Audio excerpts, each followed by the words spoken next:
7 langkah untuk memperbaiki keuangan pribadimu berdasarkan buku Richest Man from Babylon. Ya, jadi seperti yang kita tahu, keuangan itu adalah bagian yang tidak terpisahkan dari kehidupan manusia. Sangat penting untuk kita belajar gimana caranya kita untuk mengatur keuangan pribadi kita.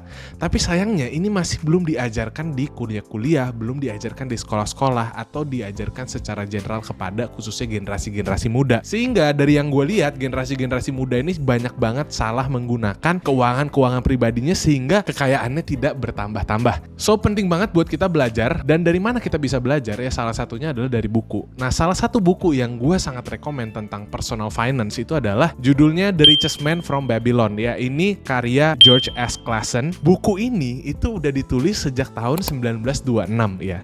Tapi masih banyak poin-poin atau nilai-nilai dari buku ini yang gue nilai masih sangat relevan sampai hari ini juga. Oleh karena itu, gue sudah merangkum 7 langkah yang disebutkan dalam buku Richest Man from Babylon untuk memperbaiki keuangan pribadi kalian. Ya, jadi dalam buku ini diceritakan nih ceritanya, jadi dia buat suatu alur cerita ya. Jadi ada karakter-karakternya juga. Jadi ini dia buat seolah-olah seperti cerita fiksional ya, untuk mengajarkan orang-orang gimana caranya mengatur keuangan pribadi mereka. Nah, dalam cerita ini ada suatu karakter yang namanya Arkad. Arkad ini adalah orang yang mengatur keuangan pribadi dia dari tadinya dia miskin sampai akhirnya bisa kaya raya sehingga menjadi the richest man in Babylon.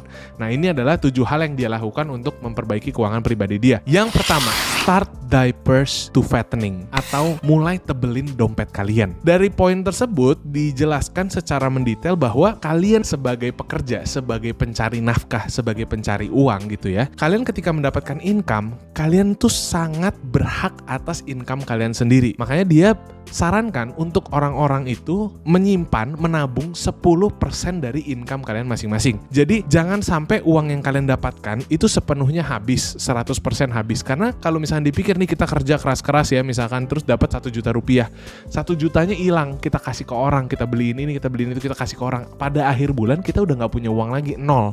Jadi kita kerja buat apa gitu kalau misalkan nggak ada uang yang tersisa sama sekali di dompet kita.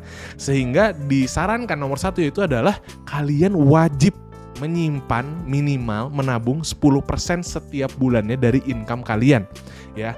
Walaupun menurut gue saran ini udah sedikit tidak relevan, karena menurut gue zaman sekarang 10% itu kalau dari gaji gitu ya, itu masih kurang sebenarnya ya. Jadi kalau bisa kita nyimpen lebih dari 10%, tapi gue setuju minimal banget itu kita harus nyimpen 10% dari income kita. Jadi misalnya kita menghasilkan 4 juta rupiah per bulan, kalian harus simpen 400 ribu. Semakin besar angkanya, maka semakin besar juga kalian punya tabungan ya. Jadi yang pertama adalah prinsip menabung dulu. Yang kedua, control thy expenditures. Kontrol pengeluaranmu. Jangan sampai pengeluaran kalian kayak tadi, kalian dapat 100%, 4 juta rupiah, kalian habiskan 100%-nya. Atau bahkan jangan sampai ngutang lagi. Jangan sampai penghasilannya 4 juta rupiah, pengeluarannya 5 juta atau 6 juta, melebihi dari pemasukan kalian. Ya, itu udah gak masuk akal, kalian harus sampai ngutang untuk kehidupan sehari-hari kalian ya. Jadi yang ditekankan di sini adalah, poinnya adalah live below your means. Jadi kalau misalnya pemasukan kalian 4 juta, ya 3 juta lah pengeluaran kalian per bulannya. Atau 2,5 juta atau 3,5 juta.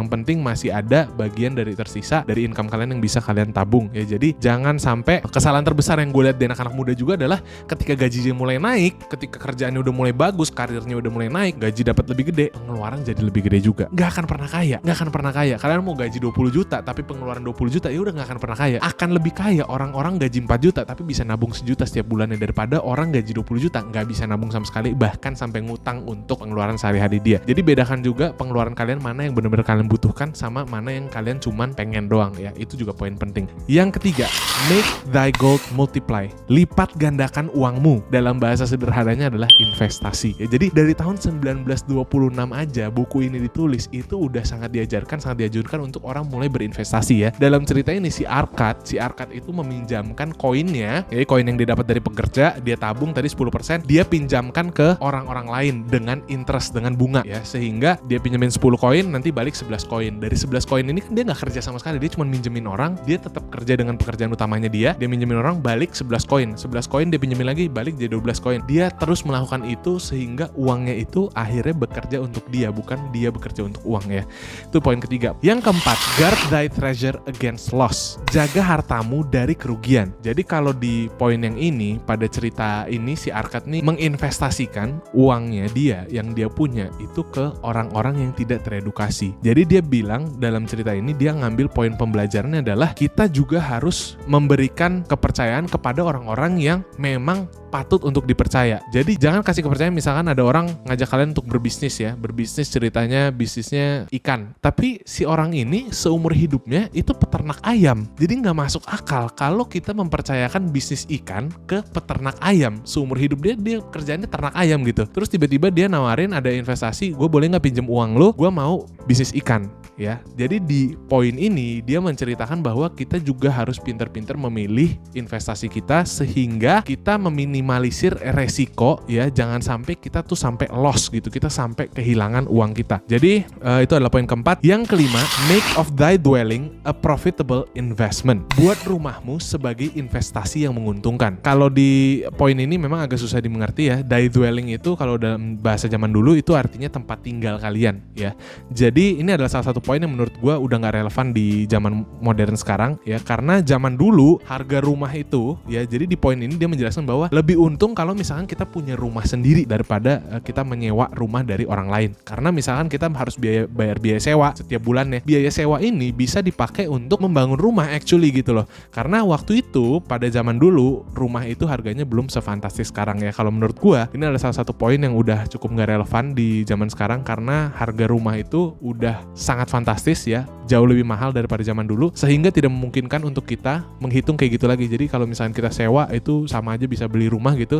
Zaman sekarang tuh udah gak kayak gitu lagi ya. Zaman sekarang itu malah banyak yang bisa berargumen bahwa lebih baik kalian rent, lebih baik kalian sewa, uang yang lebihnya yang tadinya harusnya kalian pakai buat cicil rumah itu bisa kalian investasikan sehingga bisa membayar uang sewa kalian per bulannya gitu. Ya jadi ini juga sangat tergantung sih, tergantung dari daerah kalian tinggal juga. Kalau di Indonesia sih ini udah agak tidak masuk akal ya nasihatnya gitu. Yang keenam, ensure a future income. Pastikan pemasukanmu di masa depan. Ini juga salah satu poin yang sangat penting, karena kenapa? Anggaplah manusia hidup sampai 80 tahun gitu ya. Kita dari 20 tahun selesai kuliah, kita kerja sampai umur 60-an gitu ya. Retirement kan sekitar umur 60-an gitu ya. Jadi kita kerja selama sekitar 40 tahunan, dan dari 60-an sampai 80 sampai kita pada akhirnya meninggal ya gitu, kita nggak kerja tuh. Kalau misalkan kita nggak plan dari sekarang, itu kita akan kesusahan nantinya pada saat kita udah retirement. Kita udah retirement, udah nggak ada pemasukan, kita harus pakai uang yang kita kumpulkan selama 40 tahun bekerja tadi. Sehingga sangat penting juga untuk kita nabung, menyisihkan untuk retirement kita ya. Itu bisa dihitung, ada namanya teori 4% rule, itu bisa kalian cari di YouTube atau nanti gue akan buat video untuk menjelaskan 4% rule itu. Tapi intinya poin yang keenam itu adalah kalian juga harus memperhitungkan retirement kalian, karena banyak orang yang terjadi adalah mereka nggak nabung untuk retirement mereka, sampai pada akhirnya pada saat harusnya udah retire tapi karena nggak punya uang yang cukup, akhirnya mereka terpaksa harus terus bekerja sampai umur 70, 80 bahkan sampai mereka meninggal, cuman supaya mereka tuh bisa makan, mereka tuh bisa punya tempat tinggal dan lain sebagainya. Jadi kalian harus mulai hitung dari sekarang. Kalau misalkan kalian mau retire umur segini, kalian butuh uang berapa dan dibagilah per tahunnya. Kalian harus nabung berapa. Yang ketujuh, increase thy ability to earn. Tingkatkan kemampuanmu untuk menghasilkan uang yang lebih banyak. Kesini nih ya. Jadi kalian harus bisa invest ke otak kalian juga, mengedukasi diri kalian. Supaya apa? Thy ability to earn. Semakin kalian investasi ke diri kalian, semakin kalian mengedukasi diri kalian, semakin tinggi value kalian. Semakin tinggi value kalian di mata masyarakat, maka kalian akan bisa mendapatkan uang dalam skala yang lebih besar ya. Misalkan gue tadinya nggak expert tentang komputer nih ya. Gue cuman sekedar ala-ala bisa doang komputer.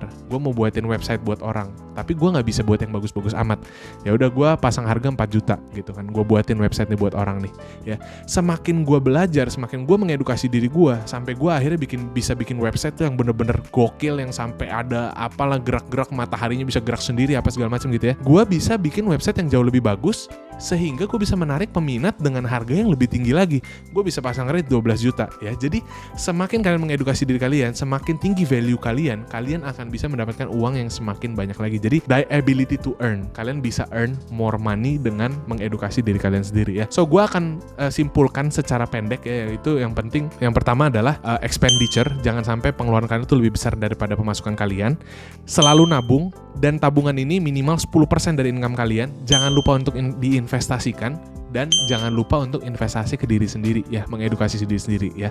So itu dia 7 langkah untuk memperbaiki keuangan pribadi kalian berdasarkan buku Richest Man from Babylon. Kalau misalnya kalian suka video ini, jangan lupa untuk di like, comment, and subscribe. And thank you guys for watching, and see you in the next video. Bye bye.